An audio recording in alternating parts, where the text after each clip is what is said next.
All right, good evening, everyone. We're going to go ahead and reconvene back to open session. If you'd all please be so kind to join me in a flag salute this afternoon. Ready, begin. I pledge allegiance to the flag of the United States of America and to the republic for which it stands, one nation, under God, indivisible, with liberty and justice for all. Great, thank you very much. Definitely would like to welcome everyone back to our new school year. It's my favorite time of the year. It goes like new school year and I think Christmas. Kidding. We're going to go ahead and move to agenda item number 1, the adoption of this evening's agenda. Can I get a motion, please? We approve the agenda as presented. Thank you. Can I get a second? All those in favor? Aye. Oppose? Great. Thank you very much. There's nothing to report out from closed session. It has us move on to our superintendent's report. Michael, I would echo your comments about the excitement of the start of the school year. It's also very tiring, exciting. And I was sharing with a staff member that it's so rewarding. It's so draining and so replenishing at the same time. Just being around kids. And I started to do my superintendent's report this weekend and realized that our 3 presenters tonight, I was going to steal 100% of their thunder with almost everything that I put in. We're going to be really fortunate tonight to get a report on the start of school and the work that was done to get ready and what that first day looked like. We've got an MTSS presentation about the supports that we're giving for kids. And then Jeremiah's got a presentation about some just incredible facilities work. So as I started putting and I only had 6 slides, I'm like, that's not fair. I can't use that one. Oh, gee, that's going to steal their thunder. So I thought it would just be better to let them weave in what the summer and what the school year has looked like. But I will share what I shared with our leaders this morning. And we were talking about it in closed session, that word and. We started off school, 3,600 kids got on the bus safely, had a great day of school, and got home safely. We had 400 staff members that were there to welcome our kids. Every single classroom had a teacher involved. All of our bus drivers were hired. Our fields were as good as our team. Those are always a struggle to take care of our fields, but our fields and our facilities were cleaned, ready to welcome. You go by all the different metrics that you can measure the health of a start of a school year, and it just check, and then there's that and we still have a lot of work to do this year. We sat in here today and said our whole team sat around and said, let's sell what went really well, and we ticked those items off, and then we said, what can we get better on, just in the spirit of continuous improvement. And that list was long. We self said we could get better there, we could get better there, we could get better there. We created a new document that's going to allow us to track that. So while we had a great year and we're going to hear about that today, I just want to affirm that our team is really, I think, does a really nice job of being able to recognize that. Let's pat ourselves on the back, and then let's move on to talking about some really difficult conversations. We had some ones today. I was sharing with Dustin and Lisa after the meeting today. Aaron had texted, "How's your day going?" I said, "It's noon, and I feel like I need to go home and take a nap." So it's just that start of a school year. So with that said, I'm really excited to jump into our presentations this evening. That has us then moving on to public comment, and for items not on tonight's agenda, this is placed on the agenda for the purpose of providing members of the public and bargaining unit representatives the opportunity to address the board on any items of business that does not appear on this formal agenda. Each speaker will be given 2 minutes to address the board. There'll be a clock that counts down on the screen, and based on the Brown Act, the trustees are not allowed to comment on items that are not on this evening's agenda, but we are not ignoring those comments. For items that are on tonight's agenda, I'll go ahead and identify the time in which it's best for our public to raise questions. That being said, it has us then moving on to agenda item number 2, CSBA call for nominations of legislative awards. This is placed here. If any of our trustees see an opportunity to recognize any of our either local lawmakers, assembly or state senate, or even congressional representatives, works that they have been doing inside of the lane of education. What is the will of the board at this time? And if there is no nominations, it's simply no nominations at this time. Okay, without any nominations, therefore it does not need any action on our part with votes. So this has us then moving on to agenda item number 3. This is our preparation for the 24-25 school year. And our assistant superintendent, Mr. Haley, has the floor.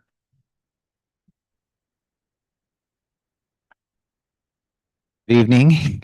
I was just saying it feels like it's been quite a while since we've had a board meeting. So this is one of my favorite presentations to provide the board for this year. And the reason is that we talk amongst our community, and I talk with my friends who have children that go to our schools or go to other schools, and opening schools or preparing for school years, it doesn't just happen. There's so much behind the scenes that goes. We were just talking, was talking with Michael about that, just with all of the things that need to be prepared. You're going to hear a lot of things from me, things from Jeremiah, just things just to share about what our school district has done to prepare for our children and for them to arrive and for them to have a great quality learning experience. And so, so my presentation really is to focus on a few areas. Summer prep, because obviously at the end of last year, we had our RISE program for our summer school, our comprehensive summer school, and we will have a more comprehensive presentation for our RISE program. But I at least want to at least touch upon that so you guys can hear a little bit about what that experience was as we transitioned from the end of the last year and then went into the summer. And so there'll be opportunities for me to share that. Quite a few different examples of our preparation for opening our schools and for our school district. And then what were some of our beginning of school activities that took place with our staff members. Some of you were able to be there for our welcome back staff day. And then just for our first day of school, our first week, as we now have completed 5 days of school. So a lot's already happened. So just jumping right in, just so you get a good list of some of the items there for summer prep. We obviously had our RISE summer school program in June. We had our extended school year program that also ran concurrently during that time. And then under professional development for this school year, we have a lot on our plate as we prepare. We're going to be continuing our focus with building a culture of excellence, which ties in with that looking at those continuous improvement areas of focus. So we're continuously getting better. Onboarding our classified and our certificated staff members, our new hires. We had a leadership retreat where our leaders got to get together to really dig into survey data, preparation for the school year, and some of those nuts and bolts items that we discuss. And then our staff development day that I just referenced, that was last Monday at Pleasant Grove Middle School, that was hosted for us. And then just the professional learning opportunities that we're going to be digging into. Jen's going to be focusing on MTSS and talking about that a little bit later. We have our Math Institute through the county, which we're going to be focusing on the staff basically the state released new materials for a potential math adoption that we're going to be looking to adopt a new math curriculum to begin for the 26-27 school year. So that's going to be big for us in our preparation, as well as we're introducing our reading screener for grades K2, which was a state approved program that every kindergartner through second grade student will be screened in terms of their reading, where they are in their reading journey, and then communicating that information to families and parents so that they know that their children are on track, what they can do to partner with us as we continue to support them. So that's happening this year as well as the county is going to be providing a collective of science teachers to start digging into science and looking at our state science assessment, our California Science Test, the CAST. The state's been really kind of bringing that along, and it's really an opportunity for us to kind of get in front of that and for them to identify what are those common power standards that we're emphasizing, because it's our students in grades 5 and 8 that take that test, and they're responsible for 3 years of curriculum or standards learning to demonstrate what they know, which is a pretty comprehensive assessment. So moving right into that with our RISE program. So there's quite a few visuals there, just of the fun that our students get to have. We had approximately 500 students attend summer school, our RISE program. I can't, for the life of me, around us here, name another district that's offering a program like that. And so we've, as you guys know, we've been doing this now for several years, and each year it is modified to provide not only academic instruction for language arts and math, but all kinds of enrichment opportunities through STEM, there were assemblies. There was a gentleman down there at the lower right-hand corner who's a magician, and so was there just to kind of, provide that, that energy and that enthusiasm for kids. Kids got to have a chance to be part of a lot of artistic, activities. There was PE, all kinds of outdoor activities. This summer really afforded us the opportunity for kids to be outside. It wasn't too hot. Every Friday, we were able to celebrate with them. There were spirit days. There were opportunities for us to scoop ice cream and hand things out for them. It was a great program. So they had a chance. You can see a lot of the STEM assignments there. There were opportunities for VAPA to be looking at different ways of how music, and vibrations with guitars and ukuleles, and just great chances for kids to explore and be a part of a lot of fun activities. And kids wanted, that's the thing. It's like, you hear, kids that, are recommended for summer school and they kind of drag their feet. We had kids that were just so excited to be there. So I love that. So, for our leadership retreat, we had an opportunity to be together, our principals, our site administrators, directors, and coordinators to get together to look at our employee experiences data to identify areas of strength, things we're doing well, areas of growth and continuous improvement. And in a few weeks, each of our leaders will be meeting with their sites or their departments to kind of review that information and to process, just based on the data that we have, what is one area, maybe max, what are two areas that we want to focus on as a department, as a school site this year, as a concentrated effort to continue to improve and to get better. And so that was the work they did there. We had our leaders on the right-hand side where we met just again to focus on just a number of areas of kind of kicking off with our MTSS work that we're going to be doing to provide what are the needs of our students and how do we utilize data to show that whatever it is that we're doing is meeting their needs and showing progress. And so we're just getting started with that work this year. Jen has quite a bit to share over the course of the year, and that our principals will be working on to support our tier 1 processes or tier 2 processes as we're supporting students. Our new employee onboarding, we had 24 new certificated staff members that we hired this year. And I have to commend our leaders, our human resources staff. We held a lot of interviews. We spent a lot of time digging into our reference checks and doing those follow-up processes to make sure that the hires we were making are the people that best fit the vacancies that we had. As Jim said, every classroom has a teacher. We had, it was getting to where we were working all the way up to the bell to try to make sure that we were filling every vacancy that we had, but we did it. I'm super proud of the efforts, but our human resources department sponsors an onboarding day every year, which provides opportunities for those new hires to be welcomed into our district. Jim spoke at the beginning and really emphasized the importance of, you're going to get a lot of information today, but on that first day, the most important thing that we're about in Rescue is about connecting with kids. And so there's a lot of opportunities to focus on lesson planning and all of the things that go along with being a teacher, being an instructional assistant, whatever that looks like. But your number one job is to connect with kids. So we're there to support them. And that was really well received. I've heard it more than once from people that appreciated the stress level kind of came down a little bit because they were given the permission to do that. And so as you can see on the left, we do kind of you guys have been to probably a few soccer games where they have the soccer tunnel. So every new hire got to go through that. And then we went around and got to introduce ourselves, our roles and all the different things there. So very exciting. And then they were given time afterwards to then go be a part of their classrooms and to engage on their campuses and whatnot. So site orientations and connections, we had a myriad of activities. We had from our kindergarten orientations to welcome our new families and our new students that came to all of our elementary campuses, to our middle schools having their orientations and their welcomes. We got to be around at Pleasant Grove and at Marina, where we had student leaders that were taking new students around and giving them tours, showing them where they needed to go, where they find certain things. I saw several brand new sixth graders that were elementary kids that were under my watch when I was a principal, and they give me kind of a little shy wave, but they were super nervous. And, I'm a big kid at a big kids school now. And so, but they were still, glad to see a friendly face or a familiar face. So that was fun for me.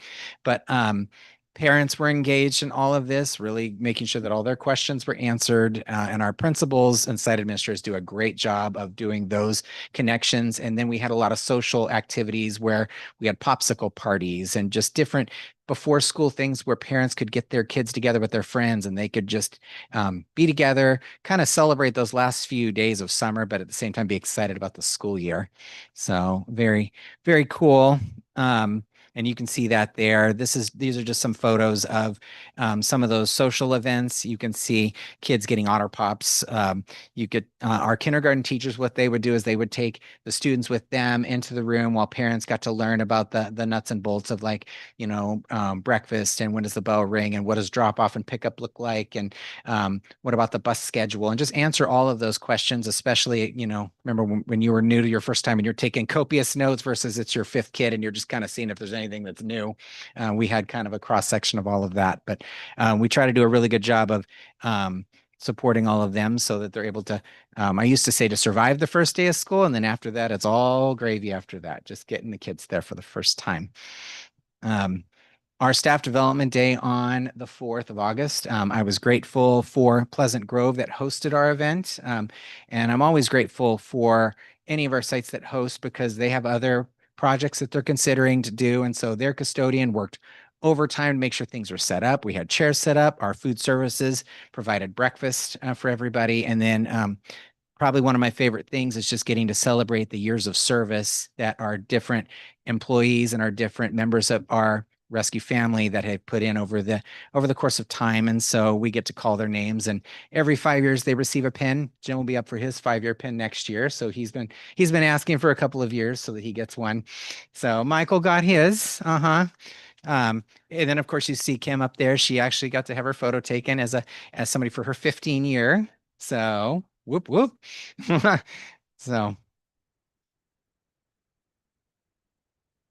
So it's a lot of fun to see that, and then just to get to call some of the names of folks that you're just like, wow, they've really supported how many kids over the course of the years. It's been great. But we have our first schools credit union, or schools first credit union, excuse me, that sponsors this event and several of our other events. And so they were there and they gave out some gift cards to, just some different folks and talked about their programs and everything, which I know our staff members appreciate.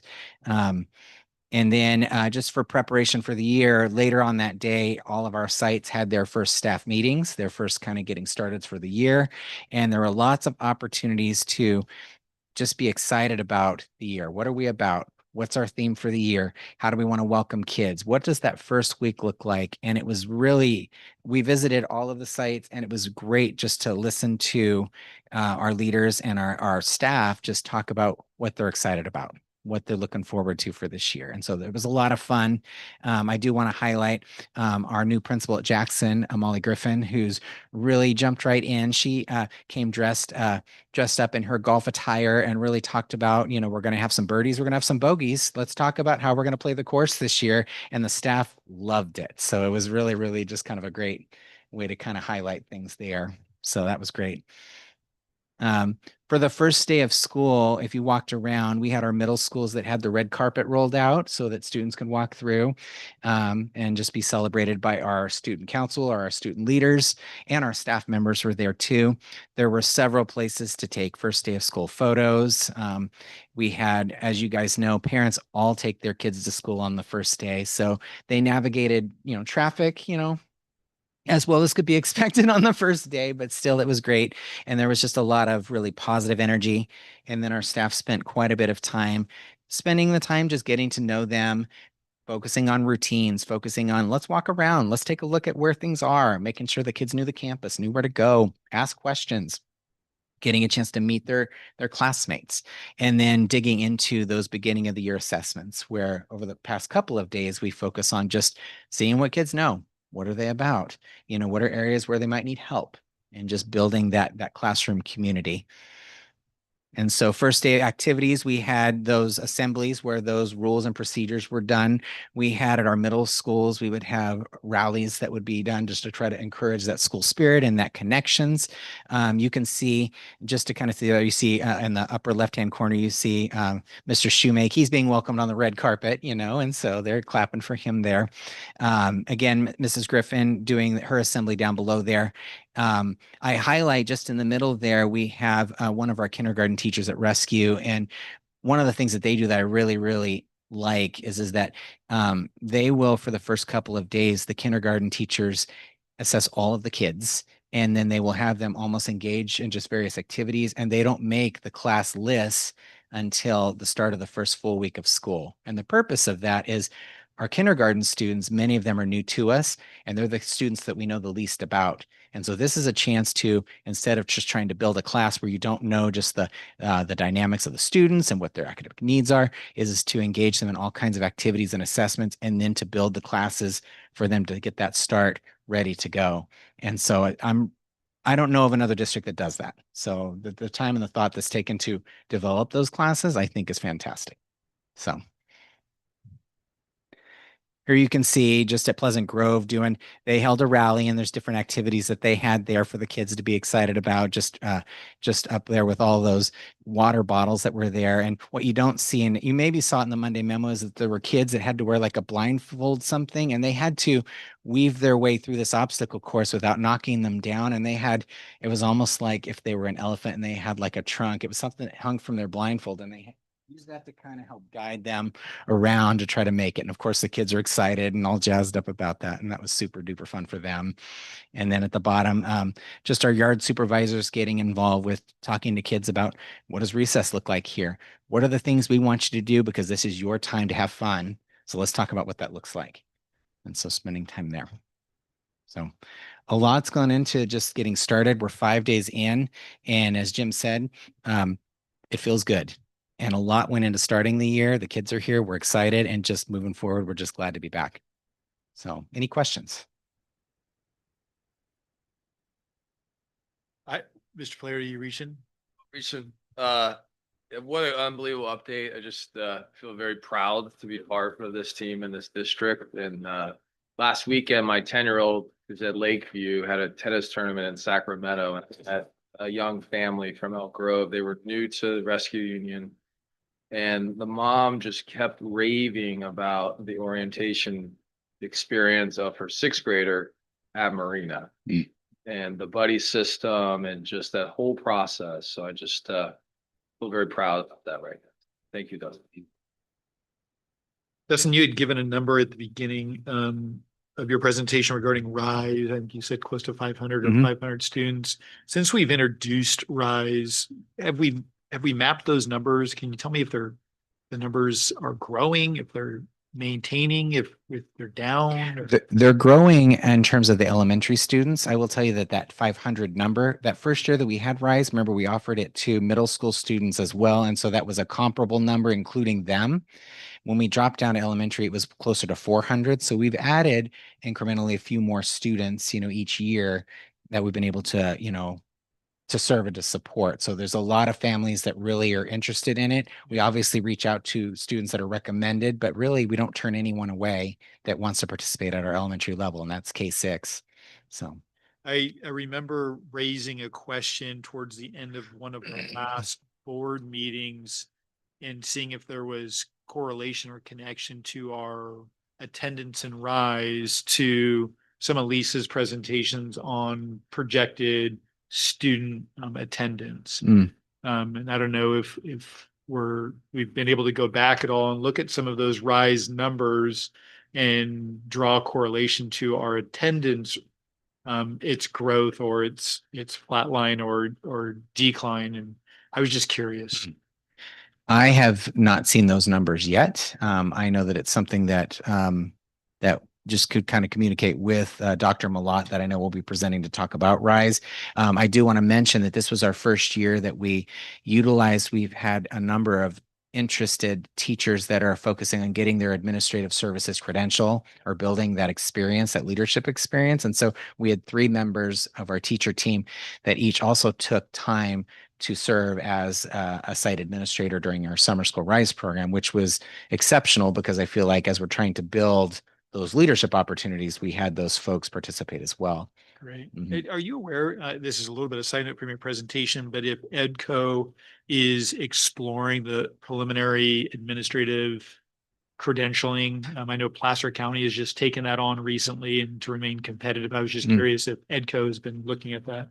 I'm not aware of it. I know that quite a few years ago, they offered a academy that was to do essentially what you're saying, and it offered classes to help kind of prepare folks to, explore that and be part of that cohort. But it's been a number of years since they've had an organized cohort. Be definitely worth. Yeah, we have a meeting. Talking Dustin and I about. actually have a meeting tomorrow Mhm. with EDCO. So we can ask that. I know that they are offering professional development and support and mentoring to new administrators in the county. This year, they're trying to do a better job of that. We've had, especially at the superintendent level, we had so many superintendents that left Yeah. after such a short period of time. But I haven't heard anything about building. I want to double down on what Dustin said in creating this aspiring leaders. One of the things I heard from our folks that are wanting to become administrators was what they were hearing from me when I would meet one-on-one with them is like, you may have to leave to come back just because our administrators typically don't leave. And so what I thought I was saying was, you're welcome, like, go get that experience and we'll welcome you back with open arms. And what some people were hearing was, why can't we do better here?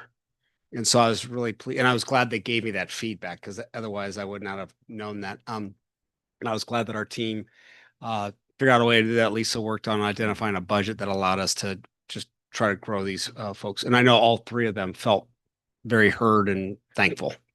It's great. Great presentation, Dustin. Thank you very much. Thank you. This has us moving on to agenda item number 4, the multi-tiered system and support. Dr. Lawson, this is your time. Thanks for joining us tonight.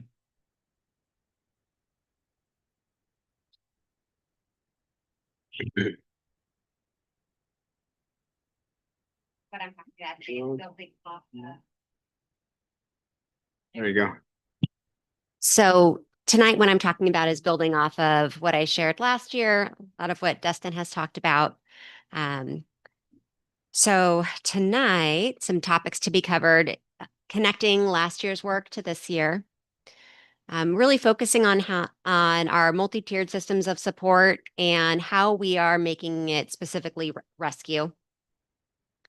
The focus for this year, 25-26, our data-informed culture, the aspects that that we're focusing on as a district, but also at the site level, what schools are doing. And then, of course, if there's any questions, we can wait till the end, but please interrupt me throughout because it can, everything we do as a school is part of MTSS. So it can be a pretty complex piece. So if there are any questions, please interrupt me throughout. Last year, we did a lot of learning about what school sites and what we were doing as a district to support our students, what was working well, and what were some areas that our teaching staff, our school leaders, our counselors, our school psychologists, our instructional assistants, all aspects of our organization, what are some areas that they felt could help make us a stronger support for students? And with the support of Amy Fowler from Studer Education, we were able to really dig in and then find some themes in that work. And the themes are teams, processes, data, and professional development. So those are the 4 areas that we're focusing on this year to help further our MTSS work.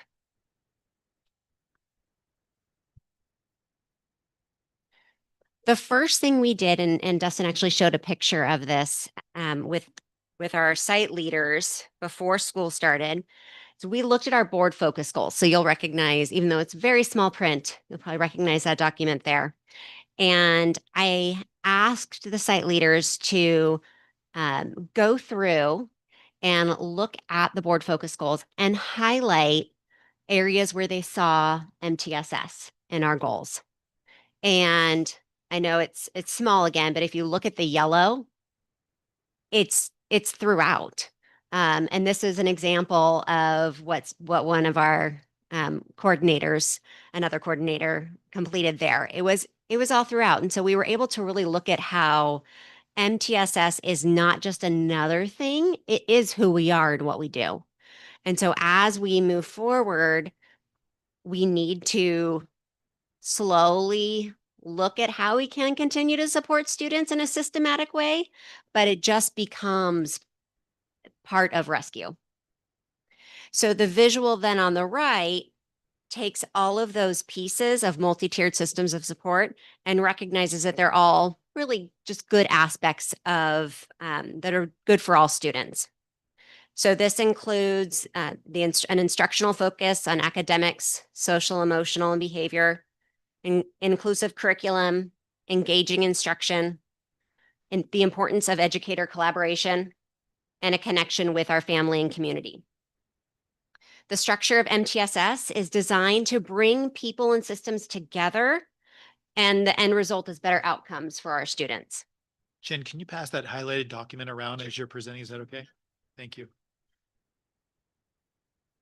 So for rescue, this is how we are looking at it this year.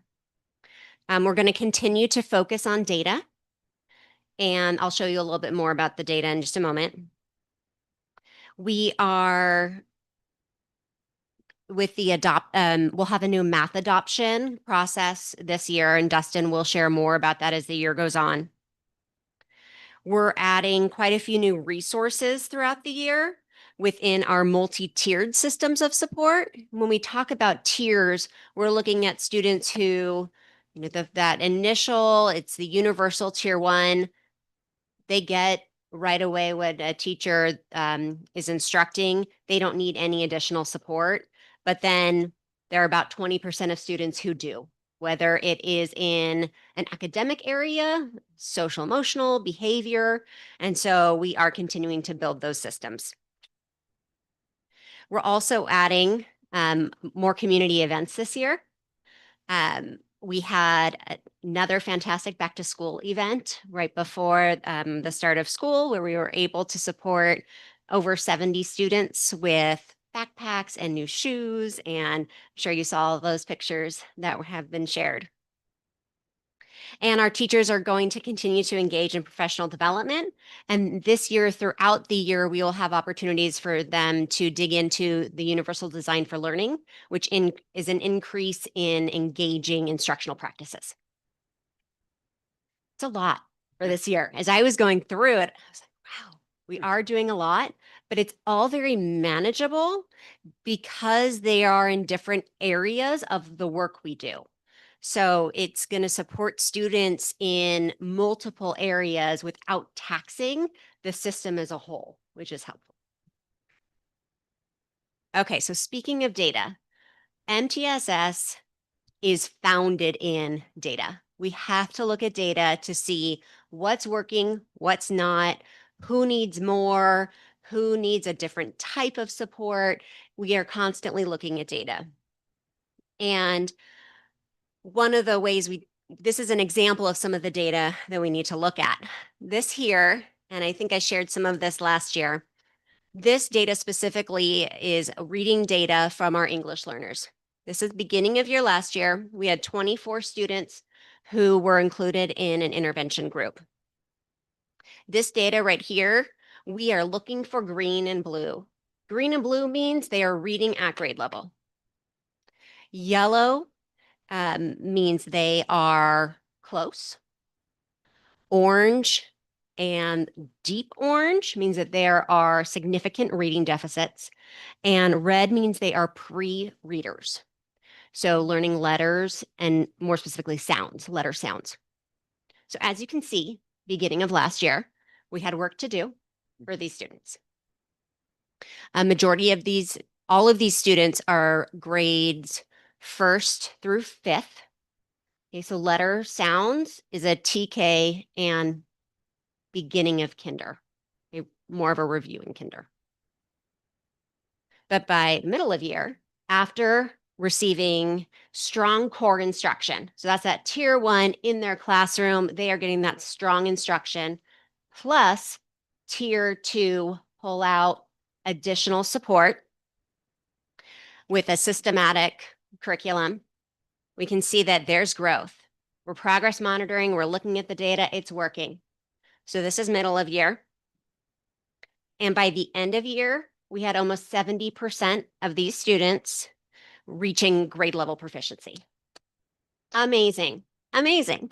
And so this is just a small sample of what being data centered, using the MTSS system, continuing to be student centered and data informed looks like. So we are expanding that. And I'll share more of what our school sites are doing to take this model and expand it. But before we get to school sites, wanted to share a little bit about how as a district we are really systematizing our data use, becoming more of that data informed culture. We can really separate our year into cycles. And by cycles, we separate it into assessment, intervention, and data analysis. So we are within our first cycle, not quite yet because we are still in that connection, getting to know you phase, but pretty soon our teachers are going to administer the beginning of the year assessments. And that's going to tell us where our students are, what they know, what they can do, and who maybe already needs some support. Because we even know from the end of last year that there are some students who may be a year, maybe 2, behind where they should be and need some intervention right away. And so we need to get them going in that intervention group. Once we do that and we can provide that 6 weeks of intervention, then we're going to provide progress monitoring, see how it's working. And that goes back to a team to look at the data. That team looks at the data and says, it's working, we need to keep going. It's not working at all. Okay, what are we going to try next? Or it's worked so well, maybe the student needs something different. And so we look at students individually to be able to see what we can do to help them in these areas. But that's just the first trimester. Then cycle 2 is the same thing. And it all centers around our data, our assessments. And when we give the assessments, we can look at the data, provide the interventions, and then progress monitor. So there's cycle 2. Cycle 3 is in the spring. And then in the spirit of continuous improvement, we reflect at the end of the year. What went well? Great, we'll continue.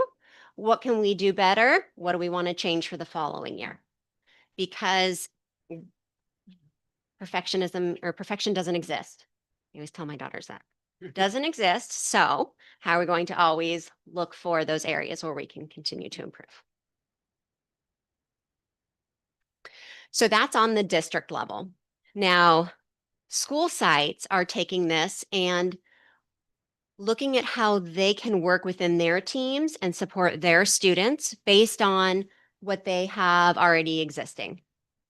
So one of the things that all school sites have, as Dustin mentioned earlier, all schools have a problem-solving team. So that's the team that looks at the data and says, okay, who are the students who need additional support and what are we going to do? The nice thing about a team is it's not just left on one person, whether it's the principal or a resource teacher or a psychologist or a grade level team. We are all in support of all students. So all schools have that team this year. All schools also have tiered interventions with progress monitoring. So this is a developing practice. Progress monitoring is a really challenging, it's very challenging to find an aligned progress monitoring tool for an intervention. And so we are working to define those for all the different interventions that the school sites have, but all school sites are working, I'm working with all the school sites on that. Some schools are looking at site-wide data to celebrate areas of strength and look for target areas of growth. So instead of only looking at targeted individual supports for individual students, also looking at generalized data. So you can look at generalized behaviors and say, we're noticing by looking at some of this behavior data that Foursquare at 4th and 5th grade lunch is causing a lot of problems. Imagine that. It's always Foursquare. I was an elementary principal. It's always Foursquare.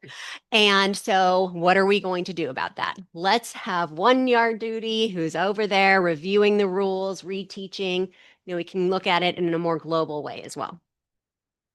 Some schools have added support staff to proactively support student needs. So we have 3 schools right now with PBIS facilitators who will be supporting all students. And it is a very interesting position where they get to support every student, get to know them, connect with them, and recognize that on Wednesdays, maybe this student has a challenging day because of something that happens after school on Wednesdays. So I'm going to make sure near the end of the day just to do a quick check-in. Or transitions are really hard. So I'm going to, at 10 o'clock, this student needs a break. So they get to know and support students to proactively decrease behaviors that could come, but that won't because we've put in these proactive strategies. Jen, can I jump in here?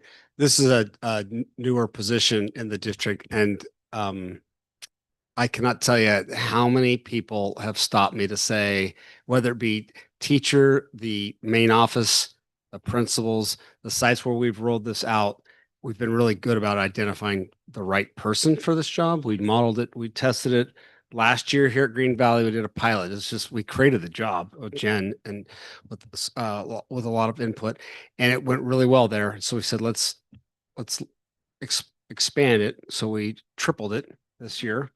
And I think there's a lot of energy right now to grow it even quicker. But the amount of positive comments when we add staff, sometimes we get the, well, why did you choose that position? I would have added this position if we had a choice, but it's been very well received, and it's been predicated on the data that Jen's talking about. Green Valley, they have, the PBS facilitator there and the way she is part of that team really has helped make this position successful. And so we'll continue to help support all those facilitators. And then additionally, I asked some of the leaders to share with me what they're doing for MTSS. And they just gave me a few. And so some schools have added their own systems, whether it's grade level intervention times throughout the school day, their very own MTSS coordinators, stoplight documents, so they can show their staff the items they're working on and whether they've met their goal, they're in progress of their goal, or they haven't started it yet. All of these pieces to help support the work in supporting our students. And that's our plan for this year. I'm going to put you on the spot here. We didn't even talk about this. I'm sorry. Can you, going back to the PBIS facilitator, can you share? Because I don't want it to sound like we just found new money to add jobs. So can you speak to how that happened? I just realized as I said that it may be construed by those listening that we found money. We did not find money. We actually have the opportunity. Wouldn't that be nice? The money tree. So the state of California has a bill that allows us to submit claims to insurance companies. And this is why we asked for insurance upon enrollment, because when we provide social emotional learning for our supports for our students, and this could be the counselor who goes into a classroom and provides that lesson, we are then able to submit to the insurance company and get reimbursement. Yep. And so with that reimbursement, we are then able to fund positions such as the PBIS facilitator. So yeah, can I also just chime in? We also received a wellness grant. It's on. Yeah, we also received a wellness grant from the county office, of which we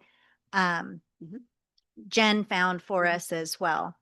And we were able to get 3 of our staff members to become wellness coaches. Mhm. With that money, we received enough to fund three Three. PBIS facilitators. No, we had one and we added 2 more. So Mhm. those 2 additional that we added this year are funded for 3 years with this wellness grant. That's right. And that buys us the time for this funding stream to start kicking in, because there is still some loopholes, not loopholes. Well, There's still some hoops we have to, hoops. That's it, That's- hoops. I knew there was an pieces oops. we got to figure out. I knew there was an oops in there somewhere.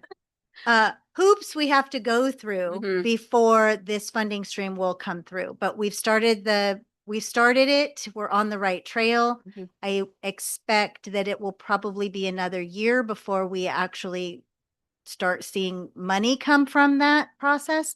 But the wellness grant actually funds these positions for the next 3 years to catch us up. So I just wanted to interrupt and. No, make sure thank you. that You that- explained that much better than I did. When it comes to all the money pieces, I just applied for the grant. It's a good team presentation. And you spent it. That's right. We're a team. Wonderful. Thank you very much. Questions? Not a question, just a comment. I'm so thankful for all of the information that you laid out to us. I feel like it was very clear, but also so thankful for what you're doing in our district. It is so apparent that you are intentional and that it is every single site has your hands on it, and it's pretty amazing to see. So thank you for everything you're putting in. It's really making our district a stronger place. Thank you. I appreciate that. Jennifer, I got to know you a little bit recently. I just think we're so blessed to have you in the district, and you should write a book called Four Square Rules. That would be No, very, thank you. very valuable. No, thanks. 4 squares of life. Sweet. I mean, fantastic presentation and even more importantly, fantastic work that you are doing. I mean, the numbers speak for themselves and just watching what you're doing is to, copy Jamie's word, Mhm. very intentional and it's also very successful. So really appreciate it. Thank you. I have a kind of an interesting question. Mhm. I wonder, do we, kind of looking like whole child and whatnot, do we do any kind of presentations for our parents about MTSS and what it means and what we do? And if there's any suggestions or ideas to help model and, maybe support at home what we're doing at school? I don't know something about that. I think the school sites do more of that work. So I'm not sure specifically what they do, but I know that there's a lot of communication with how to support at home. I'm not sure if it's specifically, they title it MTSS, because unless you sit through some of these, it's kind of an abstract concept, but it is really important to partner with parents and to have that communication and support. Yeah. So regardless of what they call it, Yeah. think it'd be helpful. Yeah. Thank you. And I do have to say, I appreciate the compliments. I just coordinate. I'm not the one actually doing the hard work. So it's always that team approach, because it's all the people who are with the students every day and teaching them. So, but thank you. I appreciate it. I think how Dustin, I'm sorry, Jen, just Mhm. one more comment. I think how Dustin recognized there's so much that goes into opening the doors for school for day one, probably thousands of decisions and actions.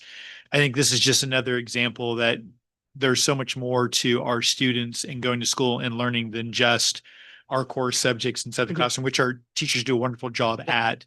But we have a variety of students inside of our district that all have different types of needs to be successful. Yep. And this is just another example of what Rescue does to make sure we are addressing each and every one of them with exceptionalism. So great job.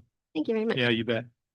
Okay, this has us then moving on to agenda item number 5, business and facilities. And Jeremiah, you've got the floor tonight. Thanks for being here. Thank you for having me here. Before we jump into the slide here, I kind of want to go over the summer facility plan, like the 60 days of summer that we do here. We ended up going into summer school with 5 of the 7 lead custodians new this year. We had 1 new maintenance guy in HVAC and then 1 new grounds person. So I kind of want to give you an update of what we went into the summer year, what we were expecting, and how we really went into it trying to build with teamwork and just dedication to what their craft and trade is. Like we had the custodial trainer position that we worked with CSEA with that was able to help us start building our handbook for custodial, how we want to universalize it, make sure everyone's using the same products, same methods, same procedures. So we have a standard that we're setting across the board. And that really helped set us up for we had a pretty successful summer this year with being able to pull 3 custodians for a week to help out with Lake Forest during the summer schedule because they only have a month to get that school ready there. So it was a fun summer to learn for my first summer. So we can go ahead and roll it. Hit the next button on these. Yeah. All right. So the solar projects, I can give you kind of an update what's going on here. 5 of the 7 sites are about 90 to 95% complete right now with Lakeview and Marina, the pending ones. It looks like Lakeview is going to be starting early September and Marina is late September, it's looking like right now. At their sites, yeah, they're just right now connecting panels, make sure the interconnections are going right now. And kind of roll into some of the, you guys have already seen the board carpet. It's in here now. Oh yeah, and the paint that we got done in here. I mean, maintenance staff has really stepped it up this year with just taking on more. Hey, we're going to do more in-house, trying to keep it going there. So this is one of the projects that we picked up here for Jackson Elementary was the kinder fencing there. So they have a chain link fence there. It's only about 3 feet tall and the kids love to climb it, try and hop over. It goes right into the cul-de-sac there. So it was one of Michelle's big pushes here. So we were able to get this completed for her this year. It spans the whole TK kindergarten up. And it's actually, if they do go to the fence, it keeps the balls trapped there and the kids can't get out. So it was, we ended up doing it in-house, the maintenance. It turned out actually pretty good looking there. So the Jackson portables, we went through and replaced gutter on 5 of the 7 buildings on there. You can't really see it in this picture, but between the portables, if you remember, you could walk between them. We went through, replaced all the siding in there, sealed them up so the kids can't get in there, so no more rodents, varmints can get in there, try and dig underneath. It makes it look a lot cleaner there. And then we had 5, F5, 4, 3, and 6 done with carpet in there. There was a little bit of drywall on one of the floors that we fixed in-house, got that taken care of, all new carpet in there. This is the ADA upgrades that we had to do at the Jackson parking lot due to the solar there. We ended up lifting up the asphalt and putting in a new retaining wall there. So it's not as steep. If you guys remember, you'd always have to park like this. So now it's all ADA compliant for van stalls and normal stalls with 2 walks across. And this is particularly important just because it's also our mobilities program. So the fact that we had to do that, and this is where most of our kids go.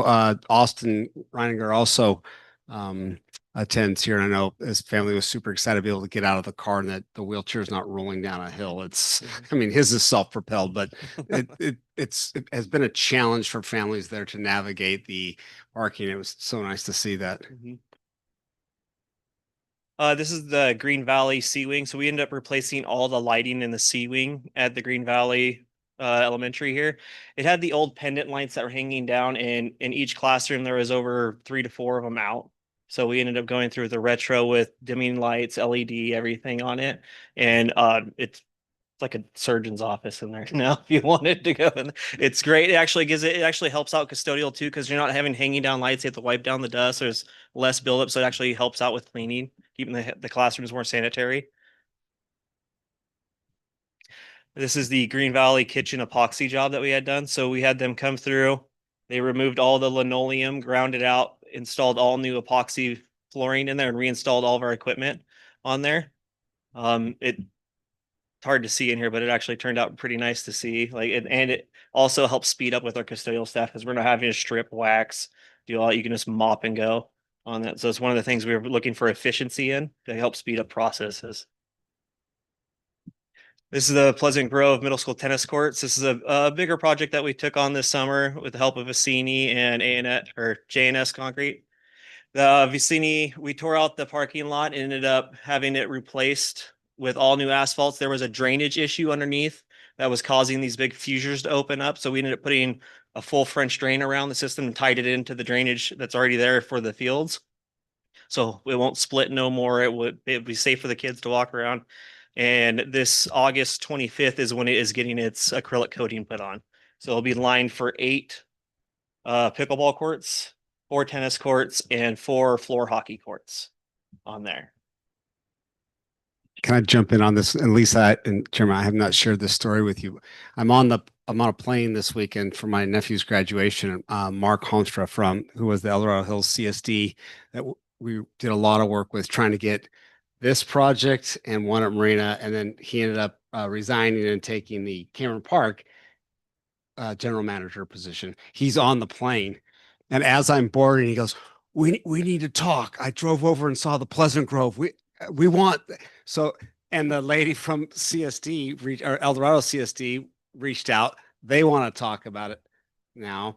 And then Superintendent Ferrero's office reached out to me about how is this going to be utilized. They want to do some type of, because there's such a need in the community for pickleball. So it's really interesting that it took 3 years of trying to get something going and no one could connect the dots. And we just finally built it. And now people are, I would imagine this has the potential to be a revenue source for us that would not have been otherwise. So kind of interesting, but my wife was like, that guy was really excited to see you. What's that about?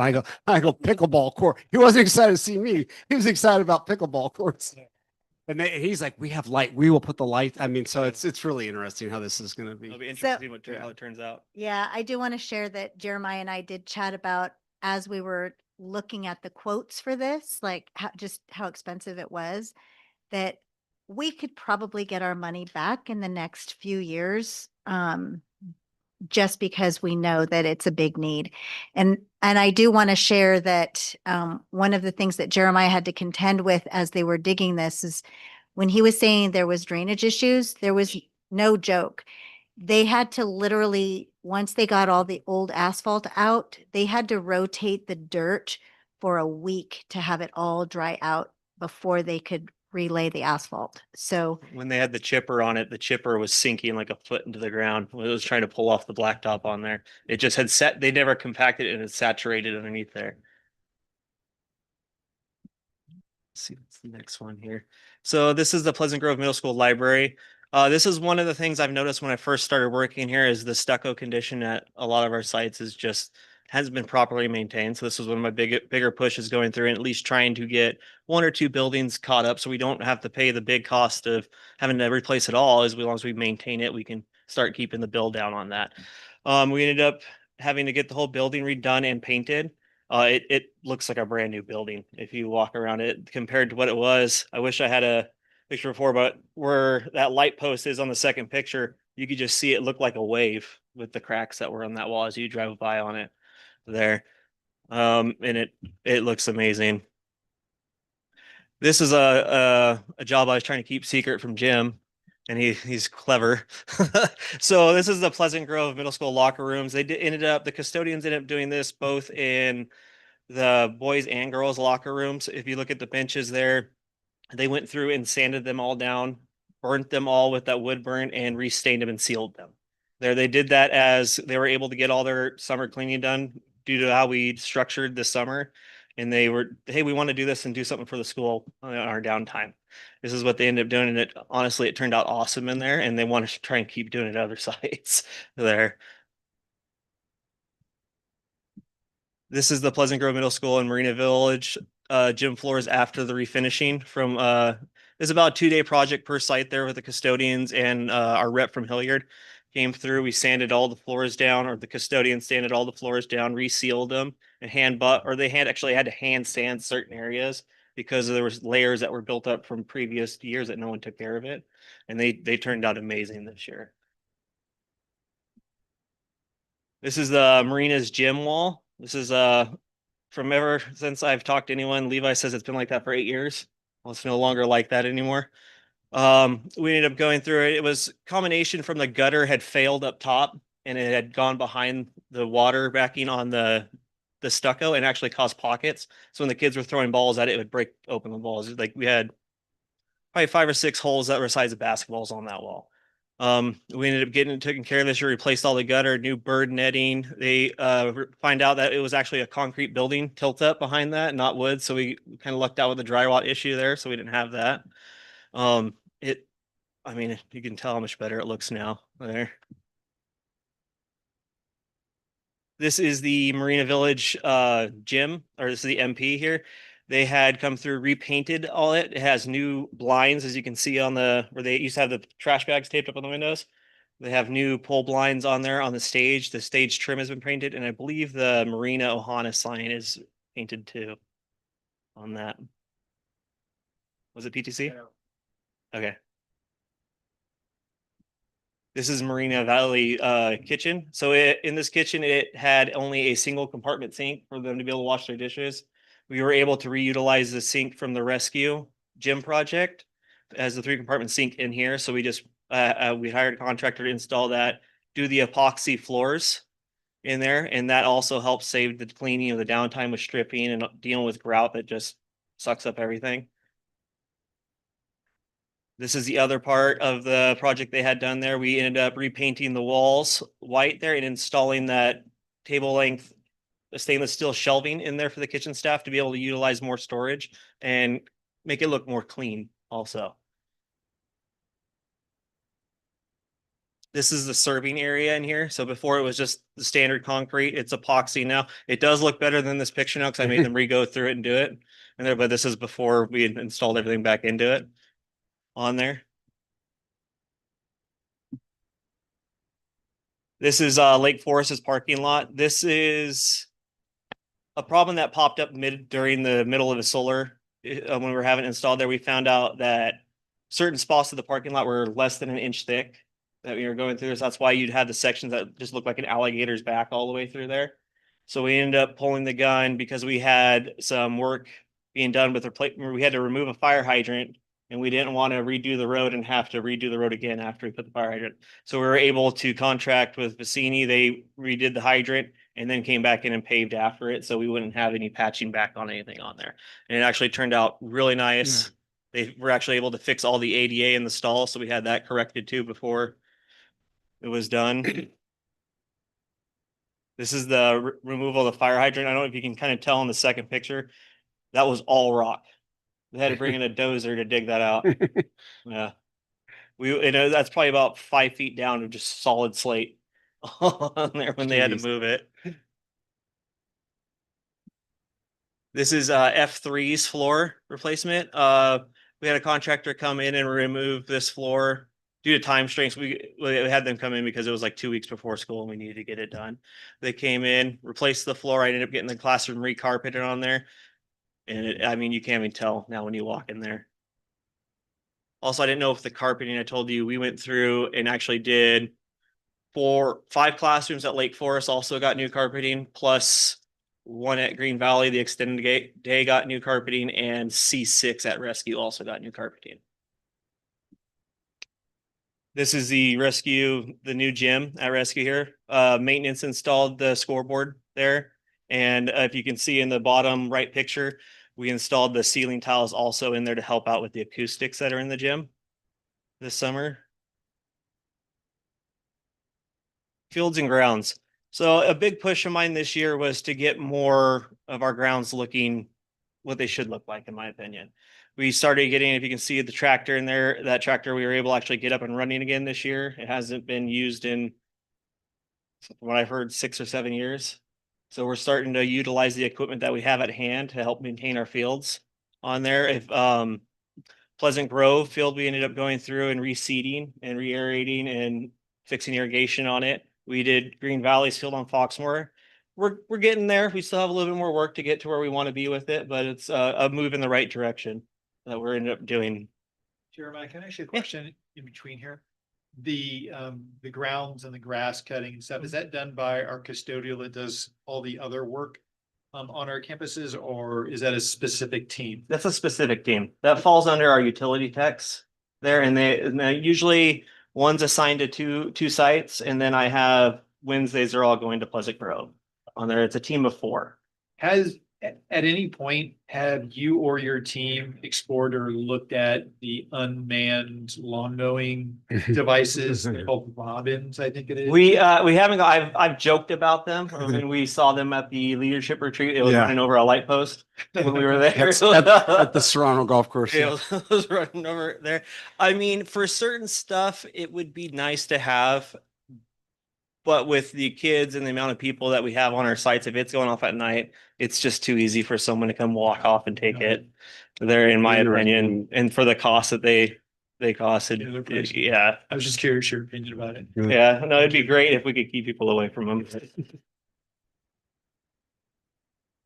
And the volunteers. I slid that one in on you, Hey, sorry. If you want to go on this one, Jim. Yeah, if you don't mind, and unless you wanted. All right. So I wanted to end with the, thank you. The presentation meeting, the work that took place this summer is absolutely incredible. One of the neat things is that as the summer goes on and we pop through our sites is you just see this work that you just don't even know is existing. On the left-hand side, this is Janelle Harris and her daughter. Janelle almost single-handedly, this is at Lake Forest, painted this entire field. This has been a project that Gina Johnston with Project Luna has been really, and Laura Watts has really been instrumental in trying to get us to color a lot of our space. This is a massive project. Janelle was out there for weeks. She was up until the last day of school. She was still out there painting, had a great attitude. If you've ever met her, just a super nice person. You see how the field, there's a great picture. I think Christina might have posted it on social media of her jumping up, or maybe Project Green posted it, but it's a really a cool picture.